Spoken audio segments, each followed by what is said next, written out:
Dogworks Radio is sponsored by Alaska Dogworks. Check out their website at alaskadogworks.com. This episode of the podcast is brought to you by First Paw Coffee Company, specializing in private label premium blend coffee. If you're serious about coffee, you should check it out. First Paw Coffee's passion is high-quality, small-batch roasted coffee. They take the extra time to taste and get everything perfect before they release new blends. They aim to bring you a cup of happiness each time you pour yourself some coffee. Find out more at ak.dog/free and enter for a chance to win some First Paw Coffee prizes, a book from our collection, and tote bag. One winner will be selected at random each month. That's ak.dog/free. From First Paw Media, sponsored by First Paw Coffee Company, this is the Dog Driver Show. Visit our website at dogworksradio.com. Now here are your hosts, Robert Forto and Parto. Hello and welcome everybody. This is Robert Forto and you're listening to the Dog Driver Show, and I am here with my co-host KP. KP, how's it going today? Yes, Robert. Today we have a German open class champion. This gentleman, I know him for a long time. Actually, I remember him when we raced purebred dogs in Europe, in the Alps. I remember him running a bigger team than we did. We ran, I believe, 4-dog back then, and he ran a bigger team. He's a retired doctor, and he's calling us from Germany currently. Detlef Oyen, he's European champion, world champion, very, very strong sled dog team that he has. And for our listeners who are not familiar with him, Detlef has been racing for many years in Europe and Scandinavia. And here's an opportunity to listen to his expertise, his experience over the years. Detlef, how are you doing? Hi, good evening. Thank you. I'm fine. Very busy with preparing the next race. I can imagine. Detlef, for our listeners, and we have listeners from all around the world, give us a little bit of background, who you are and what are you about?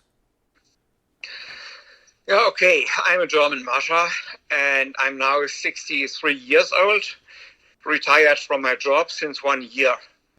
And I own sled dogs since 1980. I started with one Siberian, later a second one, and I started my sports career with a pulk and a pair of ski. And I did that for some years. But I always had the wish to drive an unlimited class team, and this is what I'm doing since 1991, so nearly 30 years now. First Siberians, and since 2005 I use Scandinavian or European hounds, however you will call them. Detlef, you, as I said, you've been in the sled dog sport a long time. How is open class evolving in Europe currently? Oh, this is a difficult question, and I can answer only for Europe and for sprint and mid-distance. You see, even in Europe, there is a certain splitting between Scandinavia, especially Norway. There, the long-distance driving is very, very popular, and they even have TV shows. We cannot do long-distance driving here in Central Europe. We don't have the weather conditions and the trails for that, and so we are concentrated on sprint and mid-distance. I think sprint scene is decreasing, and mid-distance scene is increasing. But the climatic change makes it more and more difficult to have races here in Central Europe and to prepare a real competitive team. I mean competitive on international level. So because of the climate change, as you mentioned, I know that I follow your season usually on social media, a lot of you guys, you go up north actually to get conditioning and good training on the sled. Is that right?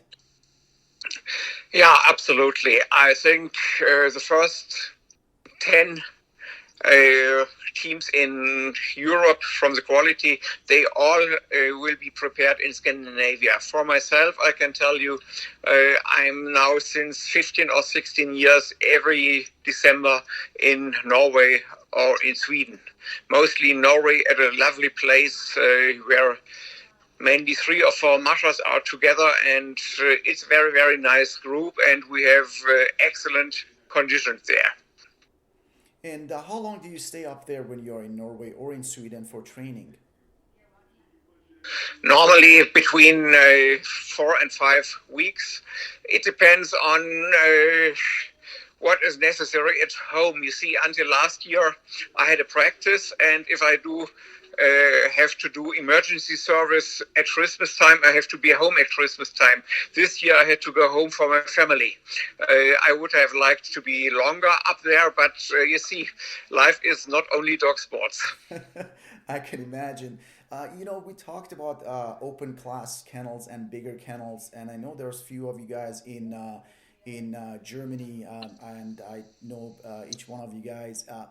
Is it the cost of having sled dogs in Europe one of the reasons that the kennels are smaller and smaller?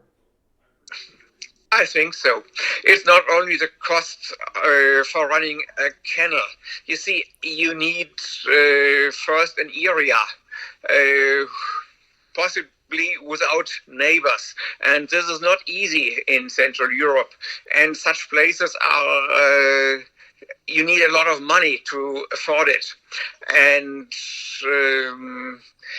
the travel expenses are very, very high. If I remember the time back in the early 90s or late 80s, you see people came from northern part of Germany, 800, 900 kilometers every weekend. Today, nobody can afford it anymore.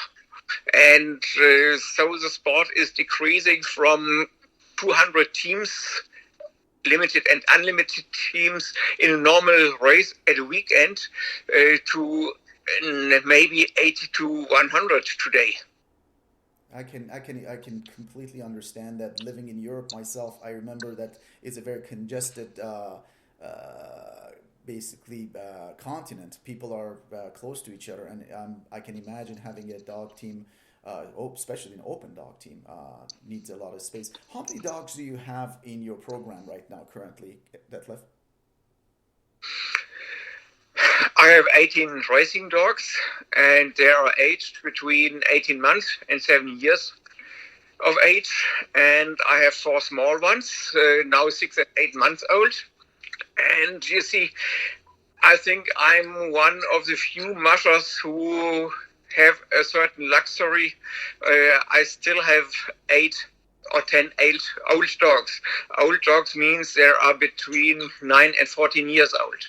So the dogs who run for me very often have the chance to get old here at that place.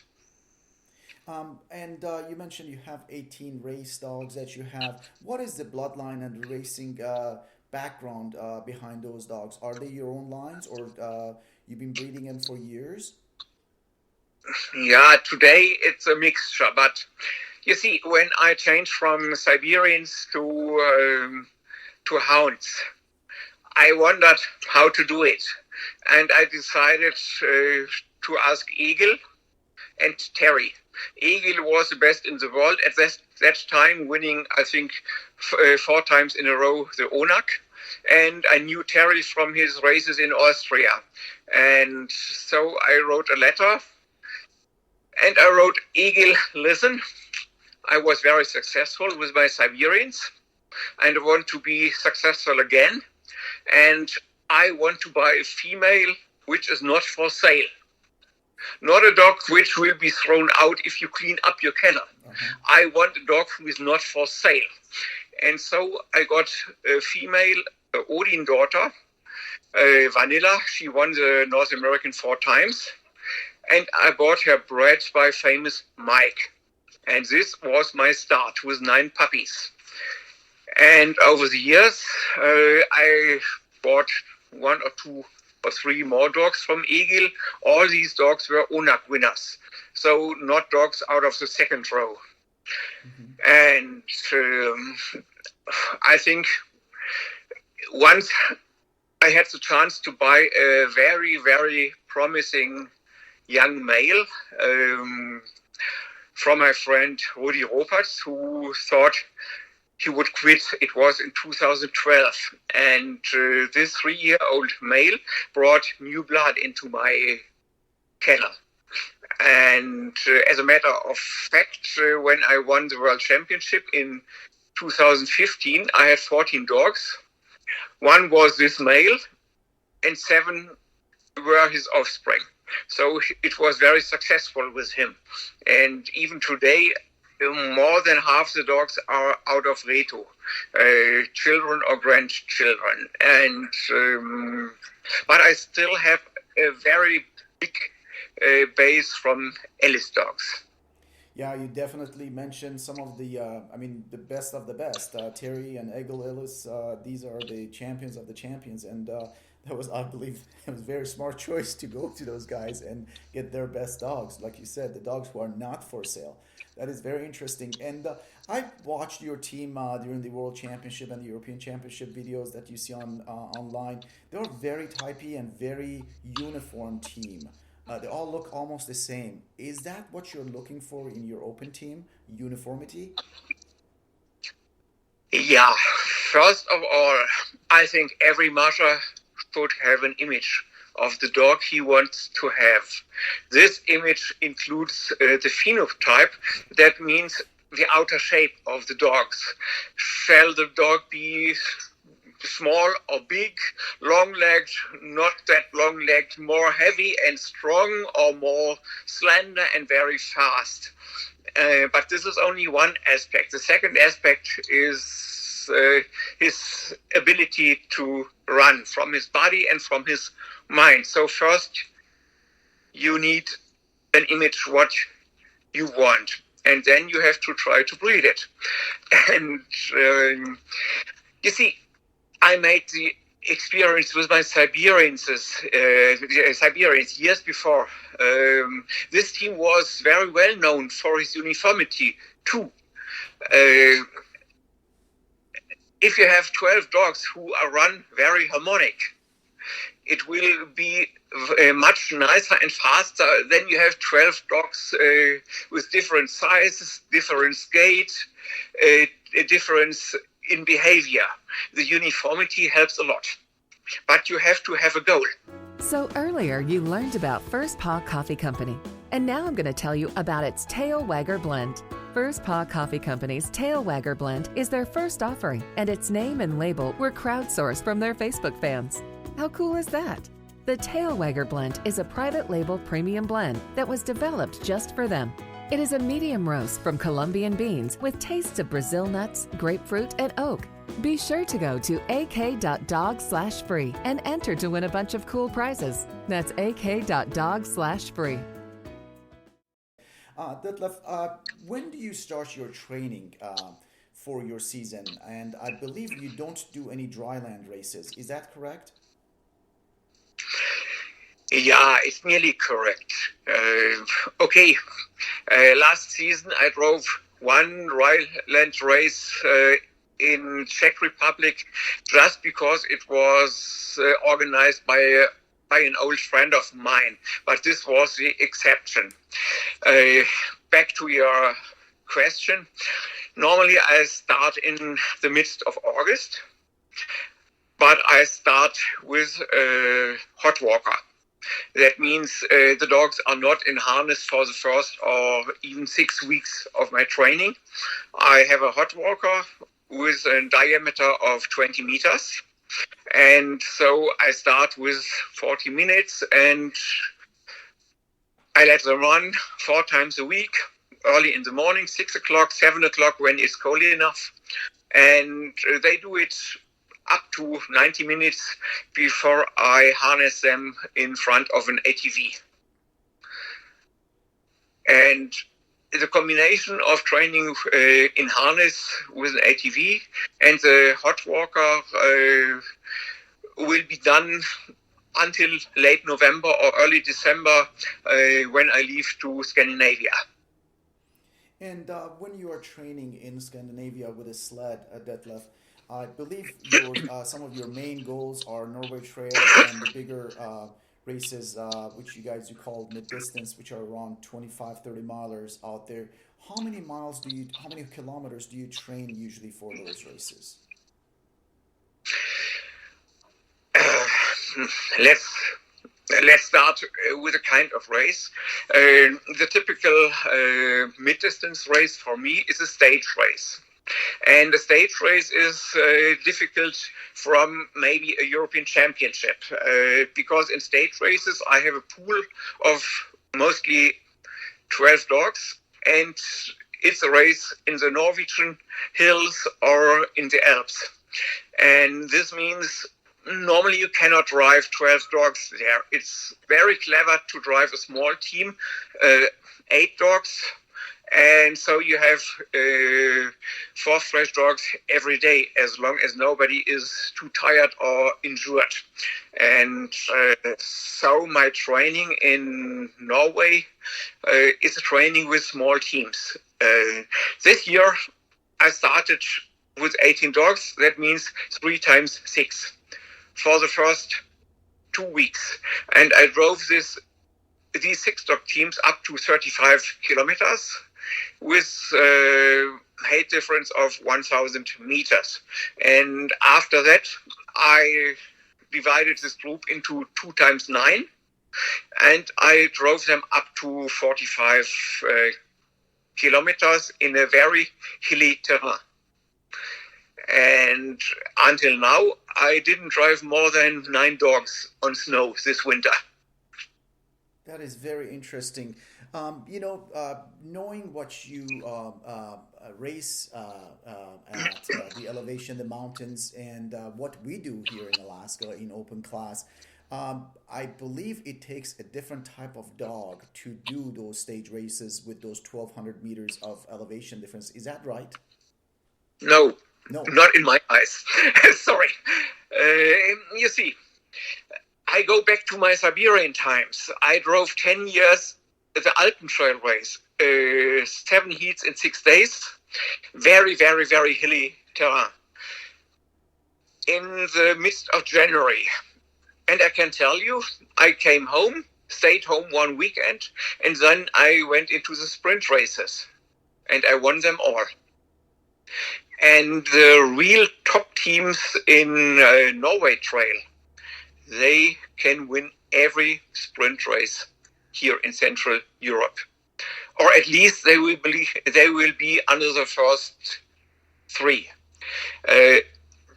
Last season we had the World Championship in France in Besson with 24 kilometers more or less flat.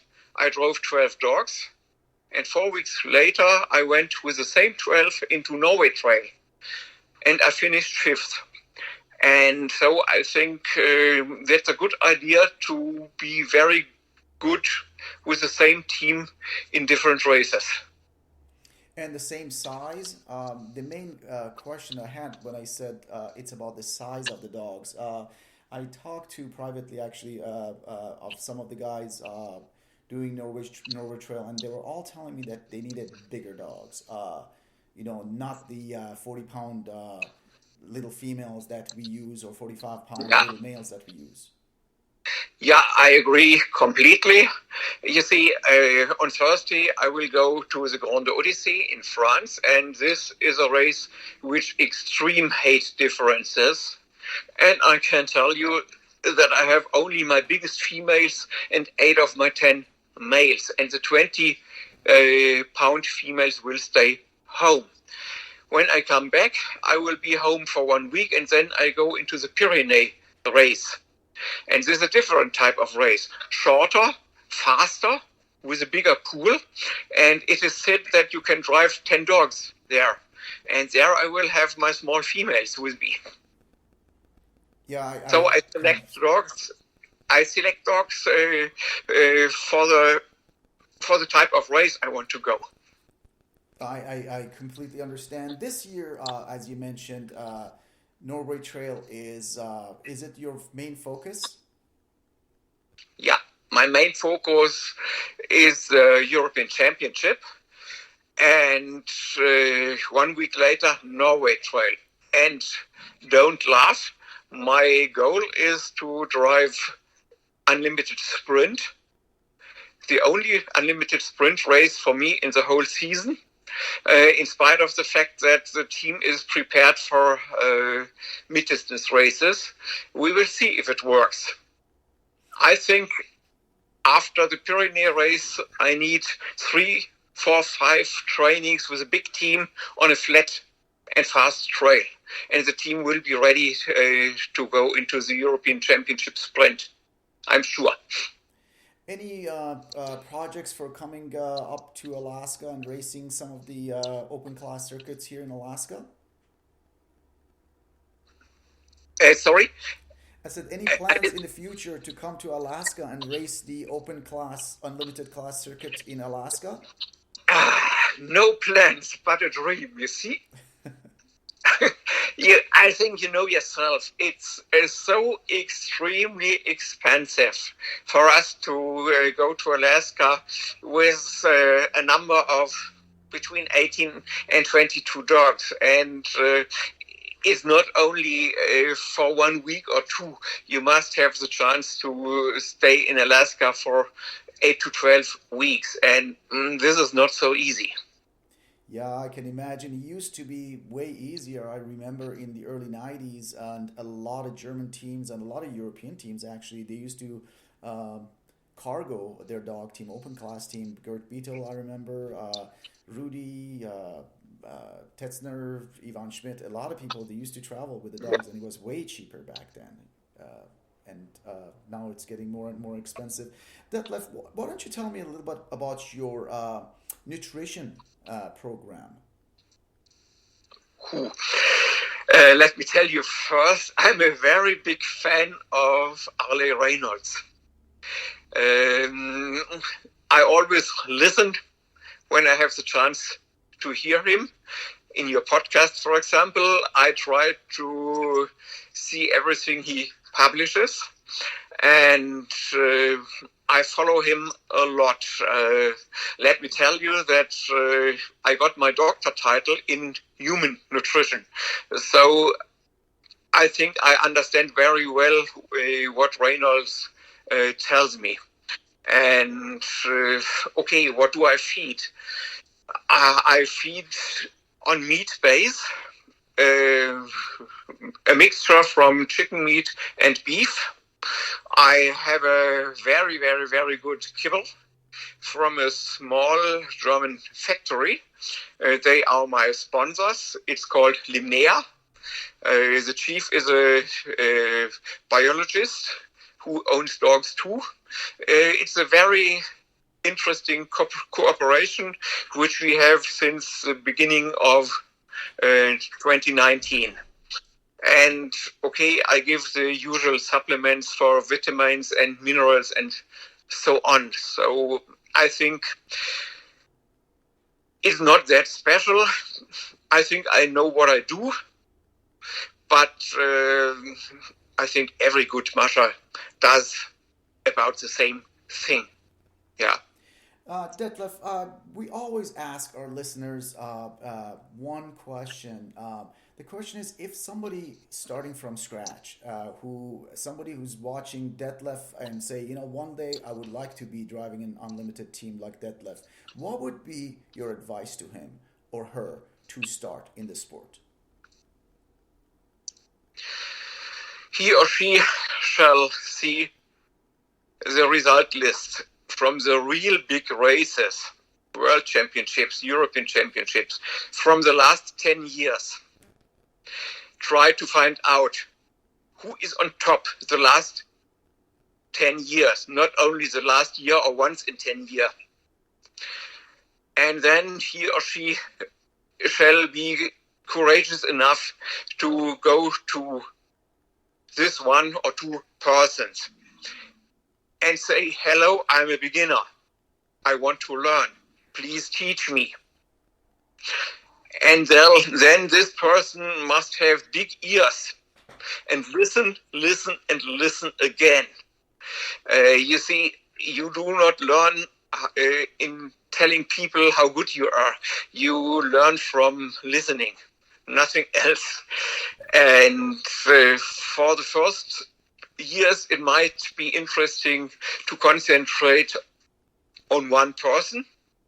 If you find out that his way can be the way of your own.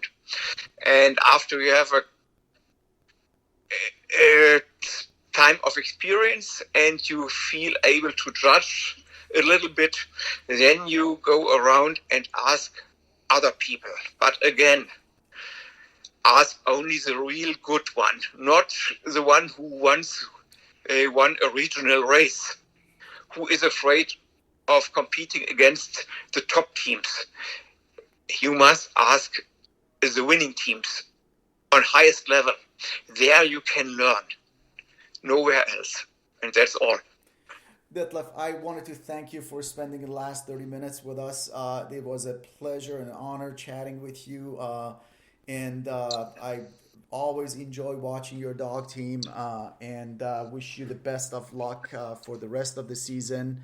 And for our listeners who want to follow Detlef, he has a Facebook page, and you can see what he does, where he races, and how he competes at the highest level of the competition in Europe and Scandinavia. Good luck with your season, and we'll chatting with you very soon. Yeah, thank you, and bye-bye. This episode of the podcast is sponsored by First Paw Coffee Company. Learn more at firstpaw.coffee. From First Paw Media, this is the Dog Driver Show.